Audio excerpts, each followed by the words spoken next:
Salut à toutes et tous, bienvenue sur Web Girondin, télé et webgirondin.com. On se retrouve pour les tops et les flops de ce Bordeaux-Caen match nul. 0-0, beaucoup de choses à dire sur cette rencontre. Je ne sais pas par quoi commencer tellement il y en a. Écoutez, ce que je vous propose, c'est qu'on commence par la compo d'équipe et puis on va dérouler les tops et les flops comme d'habitude parce qu'il y a énormément d'éléments qui ne m'ont pas plu, que ce soit dans le coaching, la composition d'équipe et la performance des joueurs. Alors, la composition d'équipe.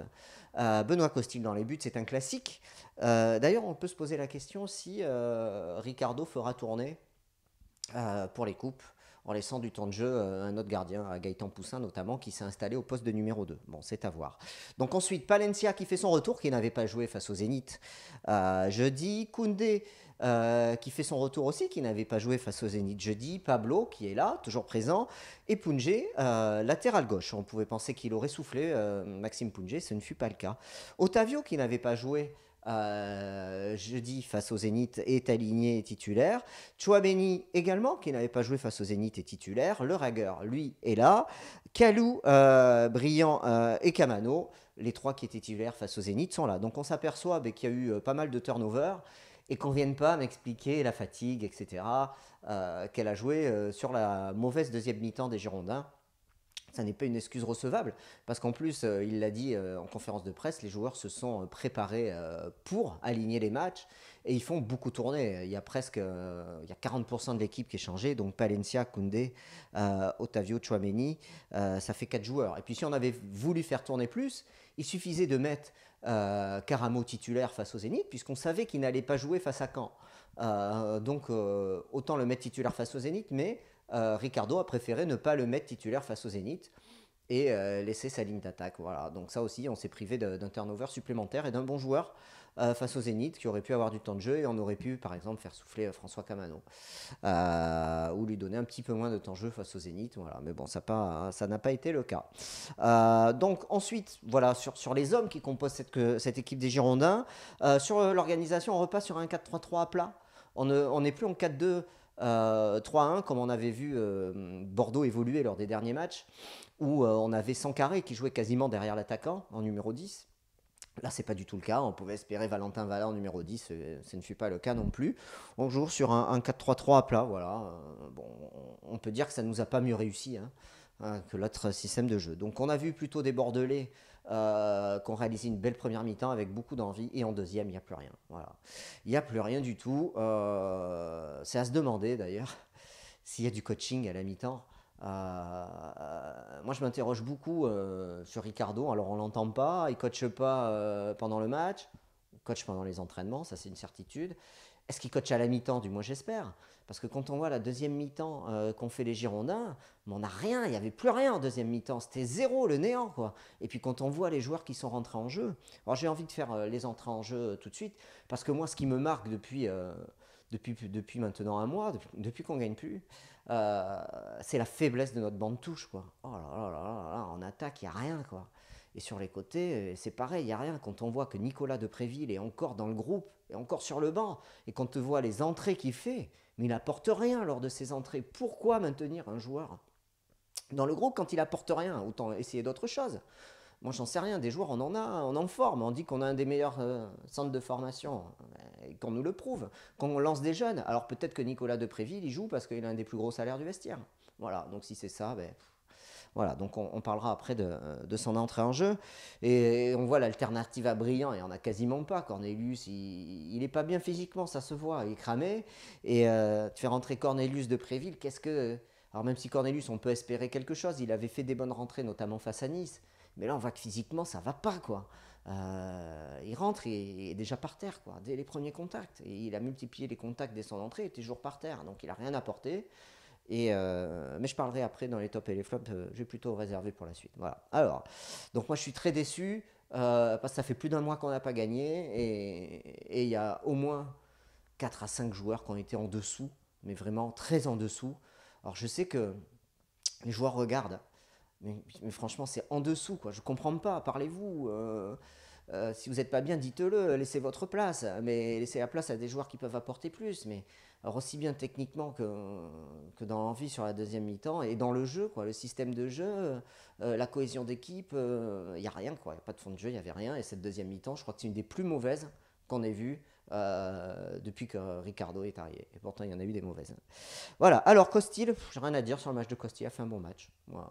Après, il a le rôle de capitaine. Sur son rôle de capitaine, alors on n'entend pas bien, moi je vois le match à la télé, on n'entend pas bien s'il est présent auprès de ses coéquipiers, s'il les encourage, s'il les replace. Il est gardien, donc il est toujours en bas du jeu, hein, sauf quand il y a des actions dangereuses contre nous, quoi. Voilà. Donc bon match de Costi, voilà, j'ai rien à dire. Palencia, alors Palencia je le mets dans les tops, c'est une des rares satisfactions de la soirée. Il a été hyper actif, notamment en première période. Il a su apporter du jeu, des dédoublements, des frappes. Il met un caviar à brillant à la 12e minute. Lui, il s'est bien centré. Il a délivré des bons centres, notamment en deuxième mi-temps. Et en première, il était très actif. Beaucoup aimé Palencia. C'est dommage que Kalou soit un peu perso, parce que souvent il l'oublie et on oublie du coup que Palencia a une très belle qualité de centre et une belle qualité de passe. Voilà. Donc pour moi, c'est un top, une des rares satisfactions de cette rencontre. Face à Caen 15e de Ligue 1, putain, 15e de Ligue 1, quoi. On n'est pas capable de battre le 15e de Ligue 1. À un moment donné, il faut une grosse remise en question. Voilà. Koundé, match sérieux, Jules Koundé, bon match, rien à dire. Pablo également, très bon match de Pablo, un rock. J'ai envie de les mettre en top, les deux, petit top, parce qu'ils ils ont vraiment été impeccables, nos défenseurs centraux. Alors là où ça se gâte, ça va être pour Maxime Pounget. Alors on me dit, lâche-le Pounget. Petit coucou à Joël, il se reconnaîtra sur Twitter. Je le fais rire quand je parle de Pounget, parce qu'il me dit que c'est vrai ce que je dis. Bon, Pounget, quoi. Aujourd'hui, Maxime Pounget, je ne mets pas du tout en question ses qualités humaines, il n'y a rien à dire, mais qualités footballistiques, et je ne le connais pas, hein, donc je ne pourrais pas en parler. Puis même, je ne me permettrai pas. Mais les qualités footballistiques, purée, il ne s'est pas centré, les pertes de balles, les mauvais placements, c'est pas, il y a des actions, c'est un peu incongru parfois, on ne comprend pas, il se passe des choses, il y a des soubresauts, ça va vite, ça accélère d'un coup, on ne sait pas pourquoi, ça apporte tout sauf de ça, il n'est pas stable, moi je trouve que c'est pas stable, ça apporte pas de stabilité, de sérénité sur le poste de latéral, et il y a vraiment un gros problème sur nos latéraux, j'ai déjà dit au dernier match, nos latéraux ils apportent rien, et même si la Palencia a été vraiment bon, mais un latéral, ça doit savoir centrer. Tu dois pouvoir centrer même quand tu as un joueur devant toi. Tu dois pouvoir travailler ton centre et te mettre en position. C'est pas possible, quoi. Donc c'est un flop.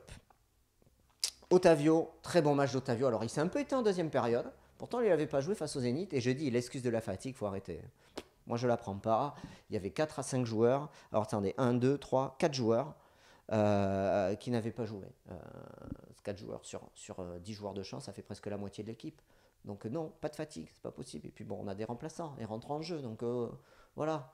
Donc ça, c'est une fausse excuse. Otavio était très bon en première période, un peu moins en deuxième, mais il a fait son match. Petit top aussi pour Otavio, franchement, rien à dire. Chouameni, mais il a raté sa rencontre, Aurélien Chouameni. Je pensais qu'il aurait joué plus haut, un peu comme son carré. Moi, je trouve qu'il a raté son match, beaucoup d'erreurs techniques et une perte énorme dans l'axe à la 8e minute qui apporte une occasion franche pour un camp. Quoi, franche. Les Canets, c'est pas non plus des foudres de guerre, hein. Une perte de balle qui aurait pu être très dangereuse. Heureusement, il y a eu un bon rattrapage de la défense, si je puis dire. Voilà, donc j'ai pas du tout aimé son match, remplacé par Vada à la 70e minute. Et Vada, il a pas marqué de points parce que finalement, on ne sait pas jouer dans ce nouveau système. Je trouve qu'il y a un problème de système, problème de cohésion, problème de collectif, ça va pas. Il y a quelque chose qui va pas dans cette équipe bordelaise, on le sent. Et autant il y a des choix de coaching, Vada, mais autant le mettre tout de suite. Tu as besoin d'un mec qui te fasse du jeu, qui te fasse vibrer, qui a une bonne qualité de passe, qui sache faire des dribbles, qui aille vers l'avant. On ne le met pas. Et Youssouf, et il est où Youssouf? Il s'entraîne plus. Il est pas bon à l'entraînement, c'est pour ça qu'il joue pas. Il y a un gros souci. Moi, je pense, c'est franchement cette période-là, depuis la reprise de la trêve précédente jusqu'à maintenant, on n'a rien vu. Et au contraire, on s'est énormément affaibli, que ce soit dans le jeu et dans le collectif, et techniquement, et même dans les choix des joueurs. Moi, ça ne me convient pas du tout, et les résultats sont là pour valider ces mauvais choix. Voilà. Donc, flop pour Chouameni, le Ragueur. Alors, le Ragueur, il a de l'envie, oui, mais l'envie, ça ne compense pas toutes les qualités techniques. J'écoutais Pierrot Labatte, qui était invité des RMC Sport. À parté, vous allez voir où je vais en venir. Et il racontait sa vision du football. Donc Pierrot Labatte, c'est un formateur historique des Girondins de Bordeaux, peut-être qu'il est à la retraite ou je ne sais pas, il a une soixantaine d'années. Donc il bâtit son concept de jeu sur un éducateur technique, sur les gestes techniques. Et j'ai beaucoup aimé ce qu'il a dit lors de cette émission. Il a dit aujourd'hui on forme des athlètes mais on ne forme pas des footballeurs. Et bien aujourd'hui j'ai l'impression qu'on a des athlètes. Ah ça les mecs ils courent. Hein. Ah ils courent, ils sont très très bons, ils courent, ils vont au mastic, au contact. C'est des athlètes, mais on a oublié qu'on jouait au football. Hein. On ne fait pas de l'athlétisme ou des courses de rapidité. Ce qui compte aussi, c'est la qualité technique, l'orientation de la cheville, le contrôle de balle, les enchaînements techniques pour permettre au jeu d'avancer et d'être bon dans le jeu. Voilà. Et aujourd'hui, un exemple de Le Ragueur, puisque j'étais en train de parler de Le Ragueur, c'est un athlète, ça c'est sûr, il court, il se dépense, il tamponne. Mais bon, elle est où la qualité technique? Elle est où la vision du jeu? Elle est où l'orientation du jeu qui permet d'éclairer une phase de jeu, d'éclairer une phase offensive et de bien servir ton partenaire? Elle n'y est pas. Voilà. Donc c'est un flop. Kalou. Alors Kalou, lui aussi, c'est un athlète. Hein. Ça, c'est un athlète. Le mec, il est véloce, il tient sur ses cuisses. Hein. Mais bon, crochet, frappe, quoi. Crochet, dribble, frappe. Putain, mais fais jouer tes partenaires. Trop personnel. Moi, je dis qu'il est trop personnel. Quand il fait jouer ses partenaires, en plus, c'est souvent bénéfique. Il a délivré, je crois, un super caviar je l'ai noté, à Kamano, je crois. Quand Kamano l'apprend de voler, c'est lui. Je crois qu'il centre, mais j'en suis plus sûr. Bref, je ne vais pas aventurer là. Mais il a délivré un ou deux bons centres, notamment en première période. Mais par moments, c'est trop personnel. Voilà. Ça fait un moment que je trouve que ce dernier mois, on a été trop perso. Quoi. Les joueurs de devant sont trop perso. Et ça, c'est des athlètes. Mais bon, on veut des joueurs de foot, les gars. Dribble, sentir le jeu, déplacement. Il a oublié Palencia de nombreuses fois. Voilà. Alors, tu peux être perso, mais à un moment donné, il faut être décisif. Quoi. Si tu es perso, tu prends la responsabilité de faire une frappe, de faire un dribble, mais à un moment donné, il faut que ça marque. Il faut que tu sois décisif. Sinon, parce que tu nuis au collectif. Voilà. Donc, flop pour Kalou. Brillant. Voilà. Mais, écoutez, je ne vais pas faire de jeu de mots, mais c'est un flop, il n'a rien apporté. Il y a un caviar de Palencia, ras de terre 6 mètres, et il ne réussit pas à la mettre. Voilà. J'argumente pas. Kamano, il a énormément d'envie, mais il est cramé, François. Il a besoin de souffler. J'espère que cette trêve, il enchaîne match. Et pendant les trêves internationales, il va jouer avec la Guinée, il revient. Ça fait un peu beaucoup. Là, il va encore repartir, je crois.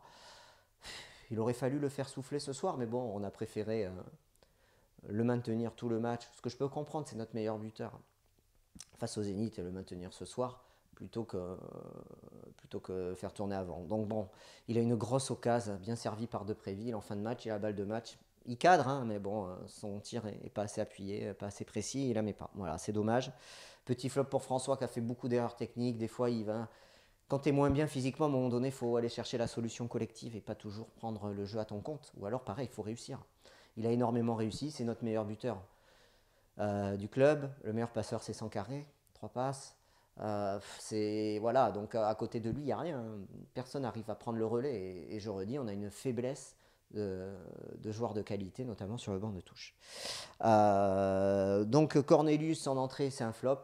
Il n'avait pas l'air bien. J'ai pas du tout aimé ce qu'il a fait. Et toujours à terre, il a pris énormément de coups. Depréville, 3 premiers ballons, 3 mauvais choix. Des frappes au-dessus de la tribune. Je pense que le ballon a dû tomber dans le petit ruisseau qu'il y a derrière le virage sud. Après, il donne un bon caviar à Kamano, mais est-ce qu'il ne peut pas y aller tout seul et tenter de prendre la responsabilité d'aller frapper? Je ne sais pas. Bon, peut-être qu'il n'est pas assez en confiance, ça c'est sûr. Et je me demande pourquoi il est toujours là, toujours dans le groupe. Voilà. Et Valentin Vadab, il n'a rien prouvé. Voilà.